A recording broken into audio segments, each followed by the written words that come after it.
Good morning and welcome. My name is Jermaine Jamison of Jamison Perry LLC, and I serve as chair of the Lenexa Chambers Legislative Affairs Committee. It is my honor to moderate today's forum.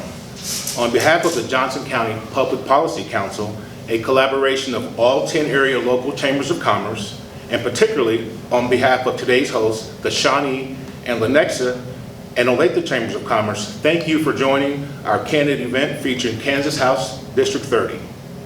I'd like to begin by sharing the format of our forum this morning, which will include 2-minute opening statements by the candidates, a moderated question and answer period during which candidates will each have 1.5 minutes to respond, followed at the end by 1-minute closing statements. The format, questions, and time limits will be the same for every candidate, and there will be no follow-up questions, formal rebuttal, or audience participation. Candidate speaking order has been randomly determined with the candidates and will rotate throughout the program. First, I will introduce our candidates in alphabetical order. This district includes portions of Lenexa, Shawnee, and Northeast Olathe.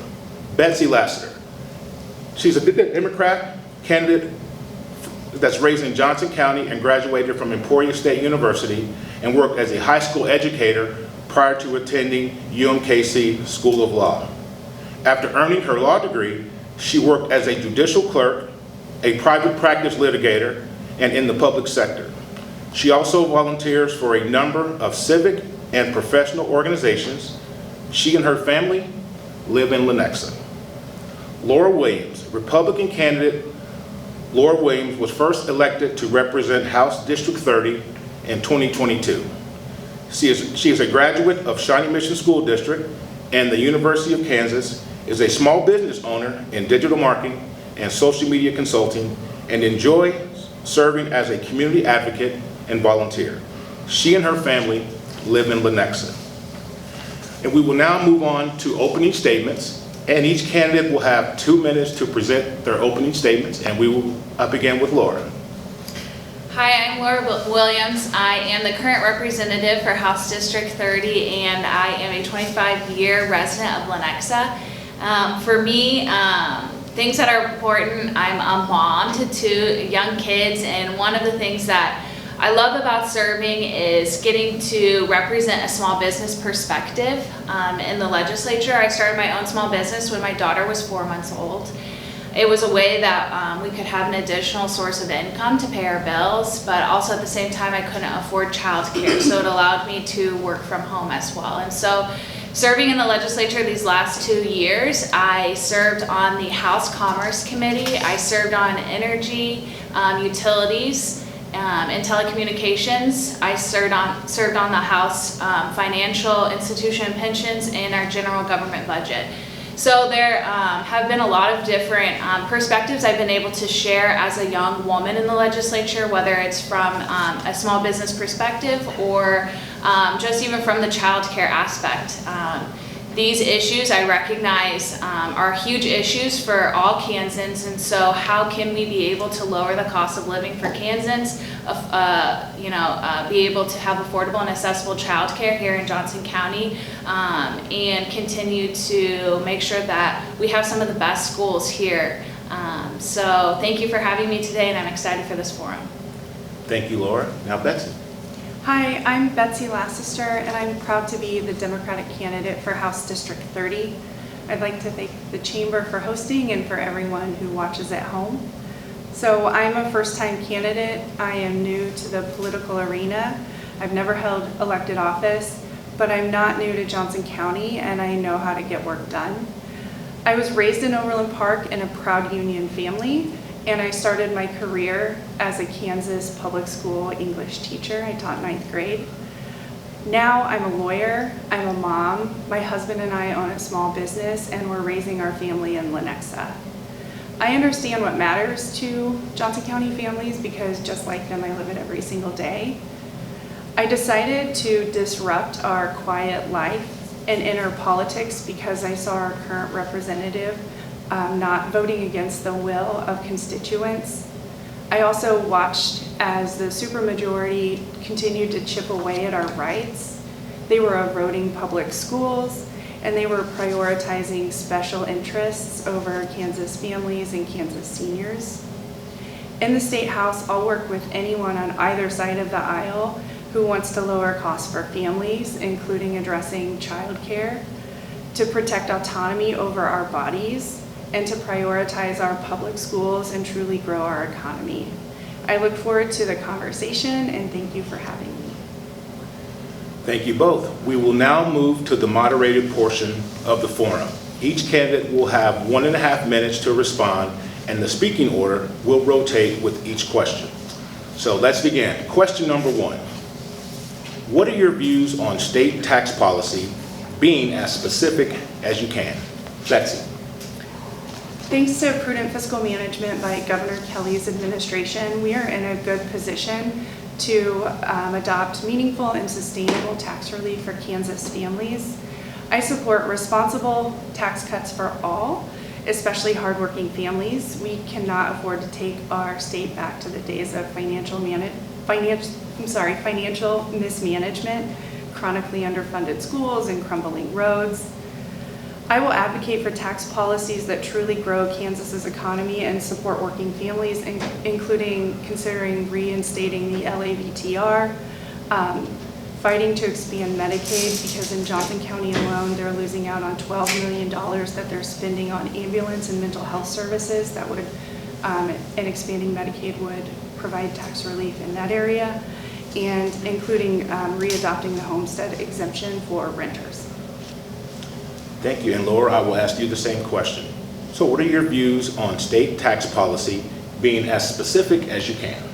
Yeah, so I just completed my first term, and some of the things that we were able to do to provide more relief for all Kansas families, we were able to lower our income tax rate.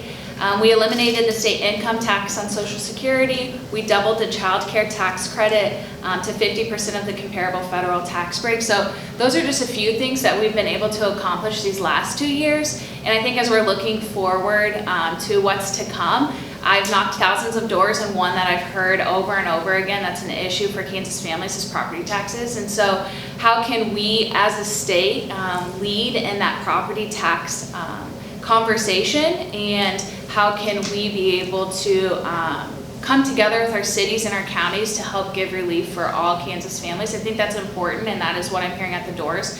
I think also when it comes to looking at our senior citizens, how can we make sure that they stay here in Lenexa and Olathe, a place that they've called home for many, many years, and not have them taxed out of their homes or even just taxed out of their lives. And so one of the things that I'm excited to work on next year is streamlining the different tax breaks and advantages for senior citizens on property tax relief.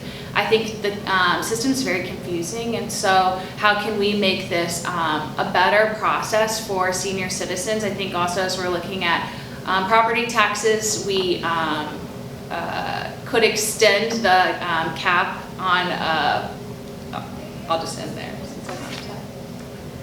Thank you. Now on to question 2. What are your views on K-12 education funding and accessibility? Laura. Yeah, so being a Shawnee Mission Northwest grad in K-12 Shawnee Mission School District, so I see the value of public education. It has built the foundation that I have today. Now, being a small business owner, raising my family in Lenexa, and also being a state legislator, I am very thankful for public education, and I recognize, as we're looking at it from a business aspect and ways that we can grow our economy, our schools are what bring people to Johnson County. I know for my parents, when they moved here from Texas, they picked Lenexa because they saw the value that in the future for their kids to be there. And so I have continued to fight for making sure our public education is fully funded. I've also worked with getting additional funding for special education, and also I've sponsored legislation for teachers that get our new teachers out of KPERS 3 and into KPERS 2. Serving on our pensions committee, I recognize that there are no benefits through KPERS 3, and we need to be able to improve it now and quickly, because it's going to cost the state even more the longer we wait. So there are things that we need to be able to do to prioritize our teachers in our classrooms, and that is priorities that I've had these last 2 years, and I'll continue to carry the torch on making sure that our teachers and our kids are seeing that money in the classroom. Thank you. And Betsy, I'll ask you the same question. So what are your views on K-12 education funding and accessibility? As a former public school teacher, I'm passionate about the crucial role public schools play in our communities. They're our foundation and they're our greatest investment. Our children are our greatest asset, and I will fight to maintain the excellent quality of education we have here in District 30. I strongly believe public tax dollars should remain in public schools, and that we should prioritize fully funding all aspects of schools to meet kids where they are, instead of requiring families to travel to different buildings outside of their district. And I also think it's important that the legislature trusts the regulatory bodies, such as the boards of education, and that the professional educators in the buildings to do their job. And the legislature's role is limited to funding. All right, on to question 3. What types of economic development policies do you support to encourage job growth and business expansion in Kansas? Betsy. Sure. So companies and employers come to Kansas and stay in Kansas for a host of reasons, and I think we need to be willing to consider them all. Access to good public schools, fair tax policies, and a high quality of life are just some of the things that can attract folks here. I think it's important to consider all tools available to us, such as tax abatements, STAR bonds, and reevaluating tax policy generally to benefit the hardworking Kansas families, so we can have a workforce to support growing economic development. And Laura, I'll ask you the same question. What types of economic development policies do you support to encourage job growth and business expansion in Kansas? You know, serving on the House Commerce Committee these last 2 years, which has been one of my favorites, because I've gotten to share just the perspective of what it looks like to be an entrepreneur and a small business owner in Kansas. And I think as we're looking at our business growth and expansion, we can't leave out our small business owners. And so how can we make Kansas a place that you can, start your American dream and grow your business and do what you've dreamed of your entire life? And so one of the pieces of legislation I've gotten to work on is Right to Start, which allows a lot of good policy for us to look at when it comes to entrepreneurs and small business owners in Kansas, and making sure that they're included in the conversation with business expansion. Also working with K-State 105 and Network Kansas. They are positioned throughout the state in making sure that our business owners get connected to things like the Lenexa Chamber, the Shawnee Chamber, the Olathe Chamber, and they have the resources that they need to be able to be successful. But, as we're looking at job growth, it would be, foolish for me not to say that, again, people come to Johnson County for our schools, our public education, so we need to make sure that we continue to prioritize it that way. I've also championed a tax credit that would help grow our National Guard, but also help our employers employ more National Guard members, because I think as we're looking at Kansas as a whole, we need to look at even our military and people that are serving our country and in the conversation as well. Thank you. Now on to question number 4. What would you do to grow and develop the state's workforce? Laura. Yeah, so I think I heard this statistic from United We, which focuses on women in the workplace, and women in the workplace is let me make sure I phrase this right. Women employment is the lowest that has been since 1987. And so I think that statistic alone, when we're looking at our workforce, would be foolish for us not to consider women in the conversation. And since COVID, I know a lot of women in my life who have chosen to stay home with their kids because childcare is a second mortgage for them, if not more. They put their kids on wait lists before they even have kids. And then I have a friend who finally got pregnant, but with twins. And so when we're looking at growing our workforce, we need to make sure we're also focusing on affordable and accessible childcare. And I think it's looking through at the regulatory process, but also streamlining the process. I've joined with Laura Kelly on this conversation of making sure that we have an Office of Early Childhood, but also listening to our small business owners that own childcare facilities here in Johnson County. When you raise taxes in Johnson County, property taxes, you're raising them on your childcare facilities as well. And so there are a lot of aspects to look at the state workforce, but it's prudent for us to also focus on what are barriers that women are facing in the workforce and how can we come and help them as well. And Betsy, same question. What would you do to grow and develop the state's workforce? Sure. Economic development depends on a growing workforce, so many of the same things from the prior answer apply. To attract workers, we need to be able to provide a high quality of life and maintain a reasonable cost of living. To grow our workforce, I think it's important to look at experts in the arena, including schools, universities, chambers, trade organizations, and unions as partners to help us develop the training and pathways to fill the needs and to identify the needs in our community. I also, when I'm wearing my co-chair hat for the Kansas Women Attorneys, I'm a co-chair for the Public Policy and Gender Committee, and my partner and I have spent the past 18 months digesting and understanding why women in the legal field are either not elevating to partners and business owners, and why their pay is getting stagnant and why they are leaving the work field, because there's still, even though women are 50% of students who are graduating law school, when you look up at leadership, the numbers are disproportionate. And so we're really trying to understand from Kansas women throughout the state what's motivating them, and to identify what sorts of policies and procedures law firms of all sizes have in place that are creating barriers, so the legal field, as just one field, can start deconstructing barriers. And this is the sort of thing that I think will really help us grow our workforce.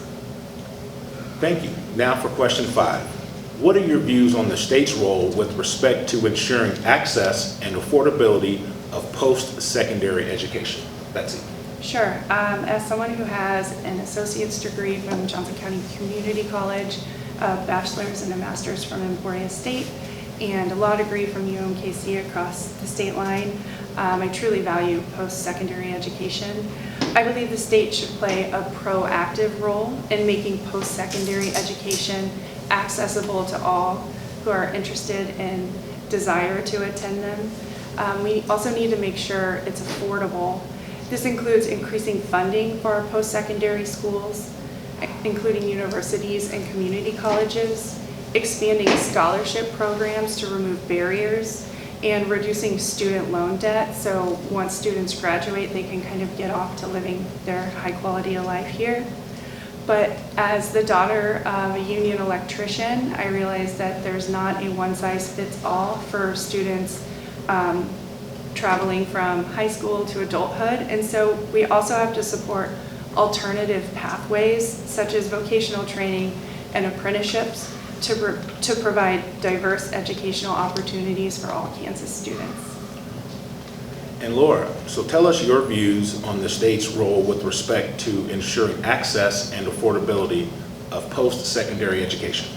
Well, yep, just like my opponent, I also went to Johnson County Community College and, took classes there, whether that was through my high school or actually attending, and graduated from the University of Kansas. So, as we're looking at this conversation, I feel like a very practical way to see it playing out right now in Johnson County is our Panasonic plant coming in. And, they have said that they would be supplying 4,000 jobs, if not more. So how can we be able to make sure our community is ready for employment at those places? And I think it's important for our businesses to get connected to whether it's, our 4-year universities or if it's our community colleges or trade schools, to make sure that they are prepared and ready for the workforce needs that are happening in our community. And I think it's pretty cool to see businesses here in Johnson County, like the Panasonic plant, working with our local community colleges to make sure that there is training for those jobs. And I think we need to continue the conversation of connecting businesses with large workforce needs to our universities and our trade schools and our community colleges. making sure that all shareholders are at the table. And so, if we want to grow our workforce and our economic development, we need to be able to make sure that we're meeting our workforce needs and making sure our community is ready for those. Thank you. Now for question 6. There has been a lot of discussion about foreign land ownership and leasing, as well as purchasing of equipment containing foreign manufactured parts. What factors do you consider when attempting to balance national security concerns against free enterprise and private property rights? Laura.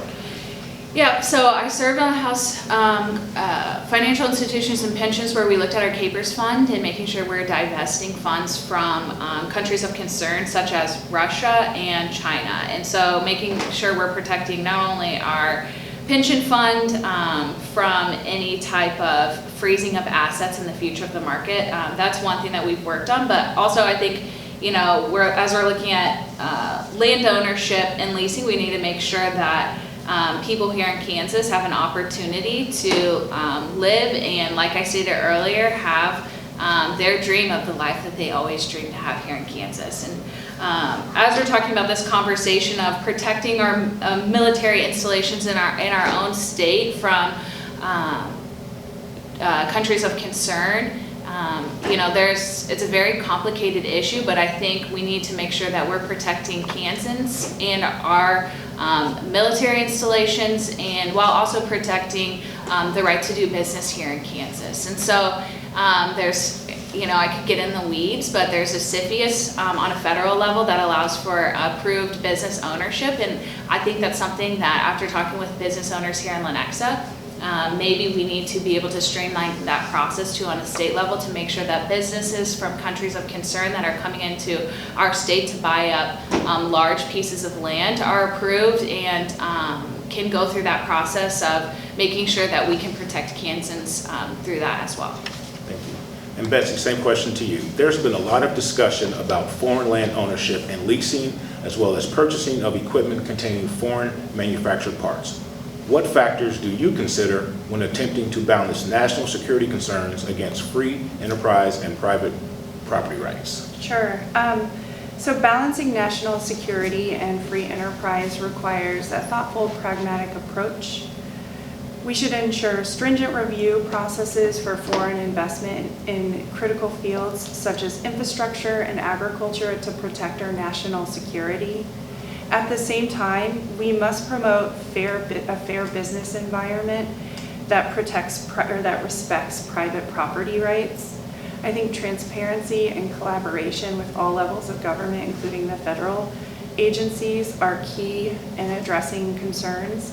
But I gotta admit, when I'm knocking doors, people are more concerned with their personal autonomy rights than they are with potential interference by China and other countries. Thank you. Now for question 7. What are your views on healthcare policy and Medicaid expansion? Betsy. Kansans are tired of federal income taxes going to pay for healthcare in other states, while the Kansas legislature, with the supermajority, refuses even to vote on it. This allows hundreds of thousands of Kansans to go uninsured or underinsured in the meantime and limits their ability to have preventative health care. Expanding Medicaid is sound fiscal policy that will reduce health care costs, including for small businesses, and provide access to health care for Kansas families. For example, the most current number is Johnson County alone misses out on $12 million annually that it expends on MedAct, so ambulances and mental health care. So these are services the county provides out of Johnson County taxpayer dollars that could go elsewhere if we would expand Medicaid and be able to supplement those costs. And Laura, what are your views on healthcare policy and Medicaid expansion? Yeah, so I've always been willing to come to the table on this issue, and I think it needs a bipartisan approach. And so, while also not putting, our state budget totally out of whack. And, as we're looking at healthcare policy as a whole, I have family members who serve on rural hospital boards out in western Kansas, and so I've got to be able to tour rural hospitals and hear directly from them, ways that we as a state can help. And a lot of it it goes back to how do we get more nurses and healthcare professionals out in Western Kansas. They have the beds to be able to host inpatient care, but they don't have the workforce to be able to supplement that. And so, as you know, we're looking at this workforce issue. What's regulatory policy that we can look at that helps, grow our healthcare field as well, and what are ways that we can improve in that aspect. I think as we're looking at healthcare policy as a whole, I have been able to work with a group of bipartisan women on both sides of the aisle, and with Insurance Commissioner Vicki Schmidt and with Governor Laura Kelly on eliminating early detection of breast cancer, so the diagnostic mammogram. Sometimes, legislation doesn't always go through, but through the Healthcare Commission, Governor Laura Kelly was able to team up with us and eliminate that cost on the state health plan. And so we can be able to use that into helping have early detection on cancer, and hopefully expanding preventative care. Thank you. Now on to our 8th and final question. How control over decision-making is divided among the state legislature and local governments, including local school boards, on issues such as taxation, economic development, and education has been a matter of debate. What are your views on this issue? Laura. Yeah, so I believe bottom-up solutions are always best, and so local officials are elected by their districts, and just like I am on a state level, and so there needs to be a partnership of us making sure that when we're focusing on state policy, we have cities and we have counties at the table as well. I know I've always tried to build relationships with like our police chief in Lenexa to hear, when we're looking at police issues, who better to know those issues than our police chief. And so I think it's important on a state level when we're dealing with policy as a whole to go straight to our shareholders, and also know that, like I stated earlier, bottom-up solutions are always the best solution. And we need to be able to make sure that we protect local control and home rule. Thank you. And Betsy, how control over decision-making is divided among the state legislature and local governments, including local school boards, on issues such as taxation, economic development, and education has been a matter of debate. What are your views on this issue? So I work in local government, and I believe in home rule.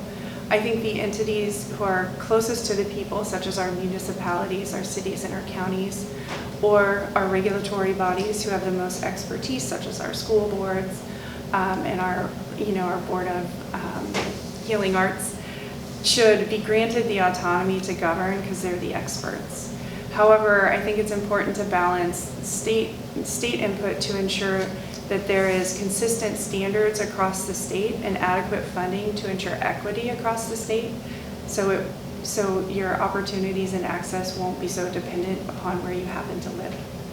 Collaboration and communication between state and local entities are essential for effective governance and to ensure all of these bodies have a say in the conversation.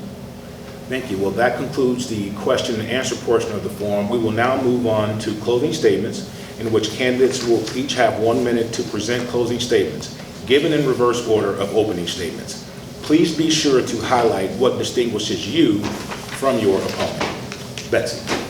Sure. So, like more than 65% of House District 30, I firmly believe that the government has no role to play in our personal medical decisions, but our current representative, my opponent, continues to support legislation that would give the government autonomy over a woman's body, including requiring doctors to report personal health information to the government and imposing very personal questions to a woman who elects to undergo abortion care. I think this is unacceptable.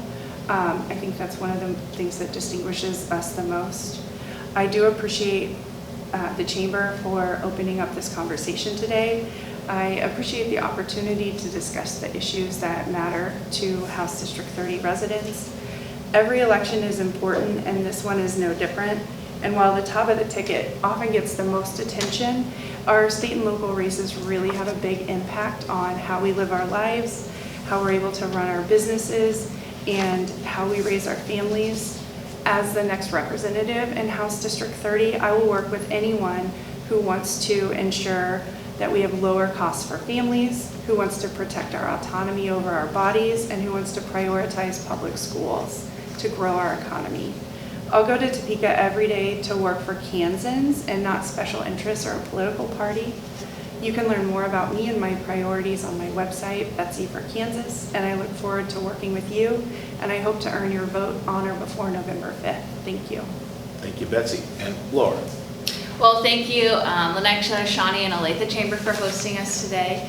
I think as we're looking at politics as a whole right now, it's very divisive, and there aren't really people that have a proven track record of coming together with both sides to find some common ground. And when I've knocked doors this year, it's definitely people want to find someone where they can just have a normal conversation. And I think at the end of the day, when it comes to a lot of these political issues, everyone's afraid of one another and they're afraid of their neighbor, and that shouldn't be the case. And so whether we agree or we disagree, we can still find common ground, and I think that's important distinction in this race. I've always had an independent voice, and I have a track record of doing so. I've worked on early breast cancer detection. I've worked on child care. I've listened to my district, and I've had conversations and cups of coffee with people I may not always agree with, but I represent them in Topeka, and I want to make sure I continue to be their voice. And so thank you for the last 2 years that I've gotten to serve you.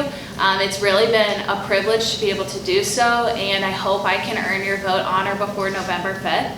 And if you want to learn more information about my policy issues or my background, or get in contact with me, have a cup of coffee, you can go to laurawilliams.com or find me on Instagram at Laura4KS. And that concludes our forum for Kansas House District 30. Let's thank our candidates for participating in today's program. And on behalf of the Lenexa, Shawnee, Olathe, and all Johnson County Public Policy Council Chambers of Commerce, thank you for taking advantage of this important opportunity to learn about candidates. For more information about candidates, videos of candidate forums, and advanced voting details, visit www.votejoco.com, and please share this voter resource with your colleagues, families, and friends. Thank you, everyone.